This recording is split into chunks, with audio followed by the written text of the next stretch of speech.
আজ হচ্ছে 4ই আগস্ট রবিবার। আজকেই বোধহয় ফ্রেন্ডশিপ ডে ছিল আর আজকেই ছিল আমার জিএনএম, এএনএম এক্সাম।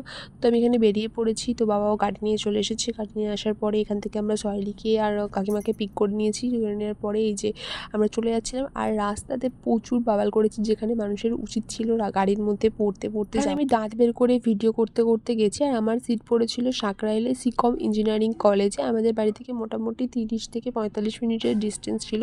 গাড়ি করে গেছিলাম বলে তাও 30 থেকে 35 মিনিটের মধ্যে হয়ে গেছে। আর আমি এত সেজেগুজে চলে গেছিলাম, সেখানে গিয়ে সবাইকে দেখছি কি নর্মালভাবে এসছে, আর আমি এখানে লিপস্টিক, কাজল, লাইশাডো, লাইনার সমস্ত কিছু পরে চলে গেছি। আমাকে নিজেকে কেমন অকওয়ার্ড ফিল হচ্ছিল, কিন্তু আমার কাছে কথা হচ্ছে হলে হবে, না হলে না হবে, চান্স পেলে পাবো, না পেলে না পাবো, আমারও তো কিছু ইন্টারেস্ট নেই। আমি যদি পেয়েও থাকি আমি করবো না, এরকম একটা ব্যাপার নিয়ে আমি গেছি। তাই জন্য চলে গেছি এরকমভাবে। এখানে সিট আমাদের দিয়ে দিয়েছে, সিট নাম্বার মেরেছিল, আমার একদম পড়েছিল ফার্স্ট ফ্লোরে আর সলিড পড়েছিল দোতলাতে। তারপরে আমি চলে আসি। আর এক্সাম খুব একটা খারাপ হয়নি, যেটুকু দেওয়ার